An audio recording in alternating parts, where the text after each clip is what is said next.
대통령 직속 재정개혁특위가 집을 3채 이상 가지고 있는 다주택자들에게 종합부동산세를 추가 과세하기로 가닥을 잡았습니다.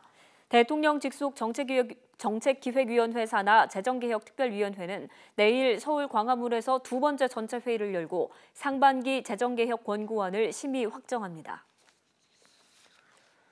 고분양가 규제로 주변 시세보다 저렴한 것으로 평가받는 이른바 로또 아파트가 수도권을 중심으로 나오고 있는데요. 이를 노린 불법 청약 사례가 잇따르자 정부가 결국 칼을 빼들었습니다. 보도에 강진원 기자입니다. 서울 송파구에 살던 A씨는 지난 2016년 5월 경기도 하남시로 주소를 옮겼습니다. 그러고는 불과 9개월 뒤 강원도 횡성군으로 주소를 이전했다가 다음 달 다시 하남시에 전입신고를 했습니다. 이후 지난 5월 A씨는 하남에서 분양한 아파트에 당첨됐습니다. 지역 우선 공급 대상자로 청약한 건데 위장 전입 사례로 의심받고 있습니다. 몇 년 사이에 같은 사람과 이혼, 재혼을 반복한 경우도 있습니다. 역시 하남의 같은 아파트에 당첨된 B씨는 1988년 C씨와 결혼한 뒤 2013년 이혼했다가 다시 이듬해 재혼하고선 2017년 갈라섰습니다. 청약 당첨을 위해 위장 이혼과 결혼을 반복했을 가능성이 큽니다. 무주택 여부와 기간 등 청약 자격이 본인은 물론 배우자를 기준으로 산정되기 때문입니다.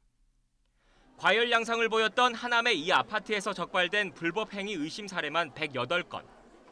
정부는 앞으로 불법으로 당첨된 계약은 공급자의 자율에 맡기지 않고 의무적으로 취소하도록 할 방침입니다. 주택시장의 교란 행위를 뿌리 뽑기 위해서입니다. 수도권 중심으로 청약 시장이 과열 양상을 보이고 있고 분양권 전매 등 불법 행위도 발견되고 있습니다.